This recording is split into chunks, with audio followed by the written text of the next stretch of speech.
Hey yo, what's up sa inyo mga kapengyo? At today meron na naman tayo napakainit na reaction video ngayong araw about nga dito kay Diwata. Continuation to mga kapengyo sa pagbanat nga sa kanya ni Rendon Labrador kahapon lamang. At ngayon namang araw mga kapengyo, pakinggan natin yung speech nga ni Diwata about nga sa pagtakbo niya ngayong 2025 para nga dito sa mga vendors. At ito ay live interview sa Manila Hotel sa ABS-CBN mga kapengyo.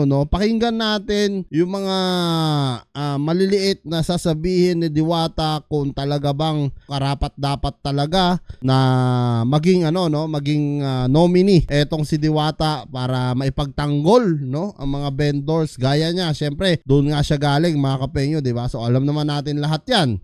At tara, pakinggan natin to. Ayan, magandang hapon po sa ating lahat. My name is Deo Balbuena, ang tunay ko pong pangalan. At kilala po ako bilang isang Diwata Pares. Nandito po kami para mag-file po ng COC para po sa vendor party list. At isa po ako sa mga nominado. So maraming salamat po. At magandang hapon ulit sa ating lahat. So ayan, ang vendor party list po ay ito po ay samahan ng bawat maninindang Pilipino na alam ko po na marami ng party list pero ang vendors po kasi wala pa po talagang nagre-represent para po magkaroon ng boses ang bawat maninindang Pilipino. Kaya po nandito kami ngayon para tumayo bilang isang boses ng bawat maninindang Pilipino. Hindi lang po dito sa Manila kundi sa buong Pilipinas po. So ayan mga kapenyo, narinig naman natin yung speech ni Diwata dito na talagang parang ang lalabas dito siya ang isa sa nangunguna para sa mga vendors kumbaga talagang siya ang poprotekta once na nanalo siya. Kumbaga alam naman natin kung saan galing si Diwata nung una nga nagkaroon siya ng issue, parang nakipagsuntukan pa nga ata yan sa ilalim ng tulay na kung saan nag-viral video rin yun nung araw. Pero nung araw pa yon, lahat naman ng tao may karapatang magbago, gaya na lang nito ni Diwata ngayon. So nagbago siya, kaso nung pagka-viral video niya wala pa atang isang taon mga kapengyo. So parang alam niyo yun, parang sobrang bilis kasi sarang sobrang bilis ng pagtakbo niya na kung saan galing sa viral video tapos wala pang 1 year naisipan tumakbo. So maraming mga nag-comment sa akin, siguro naudyukan daw, bla bla bla. Kay Diwata pa rin yun mga kapengyo, so nasa sa kanya yung desisyon na yan. Malaki na yan kumbaga hindi na natin matuturuan yan, nasa sa kanya ang desisyon talaga kung gusto niya yung ginagawa niya. Kahit pa naudyukan ng ibang tao yan, wala naman tayong magagawa, pero syempre ang katanungan kasi dito ng karamihan, ano ang gagawin niya doon at paano niya gagawa ng paraan, gayong wala pa siyang experience. Experience kasi yung hinahanap dito Alam nyo, sa totoo lang ito real talk, hindi ko naman sa nila lahat. Karamihan ng politiko sa atin ngayon, yung iba nga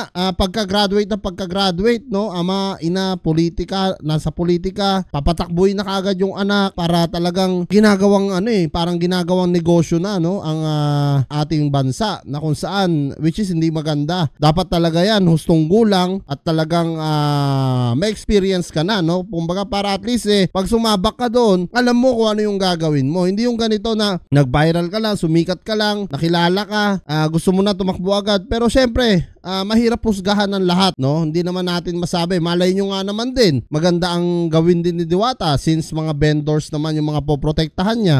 Tanging mga kapwa na lang natin na Pilipino ang magdidesisyon dito kung talagang iboboto rin nila itong si Deo nga aka Diwata. Ang kasama ko po ay ang aming founding chairman. Nandito po sila. Kasama namin si kasama niya Tita Malolipana, Sir Lawrence Pisigan at si Ma'am Cheryl. Ayan, kami po ang kumakatawan ng vendor party list. Vendor party list, okay.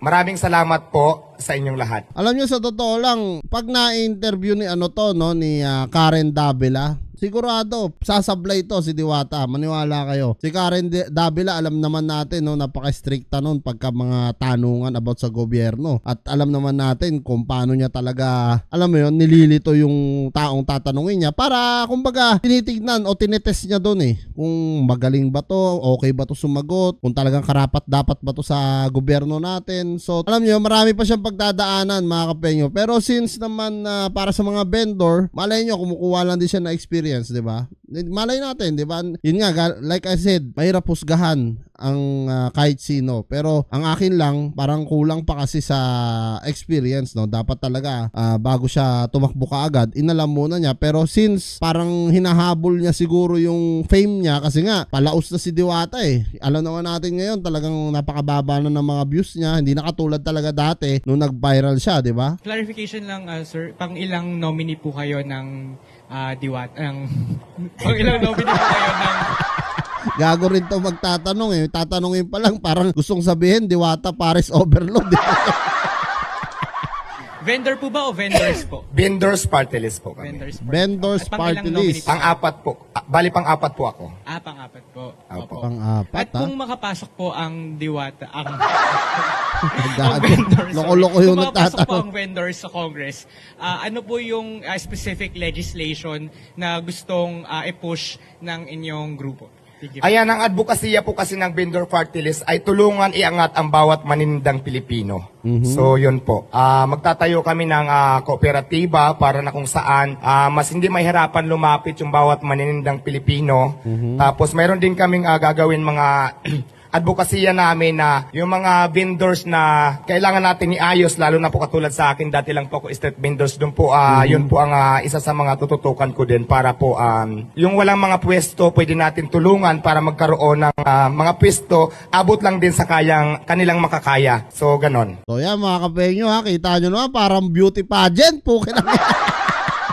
Ang galing sagot ni Diwata rito ha. Ba, sa totoo lang okay naman ha. Okay din ha yung mga sagot ni Diwata. Kumbaga kahit papano sa mga, alam nyo yung mga simpleng tanong, at least nasasagot niya. Unlike sa iba talaga mga politician natin, talagang hirap na hirap, no? Lalo na pag alam mo may kasalanan na, alam mo nangungurap na, talagang hirap na hirap sagutin yung yung mga question sa kanila, no? Ay, magandang hapon, Diwata. Sino yung first 3 nominees ninyo? Ayan, yung first 3 nominees po namin, kasama ko sila, nandyan sila ngayon. Binanggit ko kanina, si Tita Malulipana, Sir Lawrence Pisigan, at saka si Ma'am Cheryl. So, sila po yung tatlo. Oo, bakit ikaw yung mas pinagsalita nila ngayon? Kasi alam ko din naman na mas marami magtatanong pag nandito para sa akin. Kaya ako yung umakyat talaga. Nag-voluntary para umakyat dito na ako na lang yung magsalita.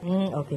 Tapos isa na lang, Diwata, yung vendors party list, kapag nangyari na natuloy sa Kamara, ano specifically yung isusulong yung panukalang batas? Kasi marami ng party list groups ang nagre-represent sa mga maralita, sa mga mabababa na mga ang trabaho o ang kabuhayan, ika nga. Ayan, ang mga batas na tulad ng sinabi ko kanina, na magkaroon, kasi diba sa dami ng party list, pero wala pa po kasi nagre-represent ng vendor party list. Nandito kami ngayon para maging boses sa lahat po ng mga vendors, para tulungan po, magtulong-tulong kami para may angat po ang mga vendors sa buong Pilipinas. So yan mga kapengyo ha, napakaganda naman ng mga naging sagot no ni Diwata dito. At sana nga no maisakatuparan niya yan pagka nanalo siya. So matatandaan naman siguro tayo mga Pilipino, matandain tayo no, gaya na lang ng mga sinabi nila Cayetano, gaya na sinabi ni Noynoy Aquino na mapapaayos yung mga LRT natin.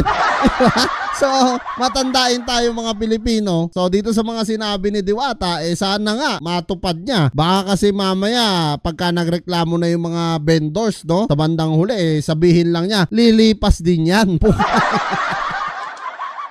Yun yung mahirap doon mga kapengyo, paglilipas din yan. At saka baka mamaya ay maging makatotohanan no, yung sinasabi nga ni Rendon Labrador no, na hindi ka magluluto no pagdating na sa government natin. So sana nga Diwata, yung mga sagot mo ngayon na talagang napakagaganda, sana ganyan pa rin no, at hindi ka magbago. Kasi alam naman natin mga kapengyo, naging issue rin ni Diwata, naging suplado rin siya sa kanyang mga fans, at marami rin siyang mga talagang minsan ayaw niya magpa-picture, pagod ako. So naging mabait no ang Diwata, kaya pala madalas kong nakikita to, halos naka-Amerikana no, minsan naka-blazer, talagang sabi ko ba parang iba ata mga content ni Diwata ngayon. Yun pala tatakbo no para maging nominee sa mga vendors no. Sana nga maprotektahan mo na maayos sa mga vendors, dahil sa totoo lang gaya ng sinabi mo, kawawa naman sila no sa mga dahil na experience mo rin. So tama naman talaga, kawawa naman talaga yung mga vendors natin. Bukod sa maliliit na yung kita, minsan napupurnada pa sila, nadedistorbo pa sila ng mga MMDA dahil nga syempre minsan pasaway din kasi sila. So sana maitama mo lahat yon, no, pag nanalo ka. So good luck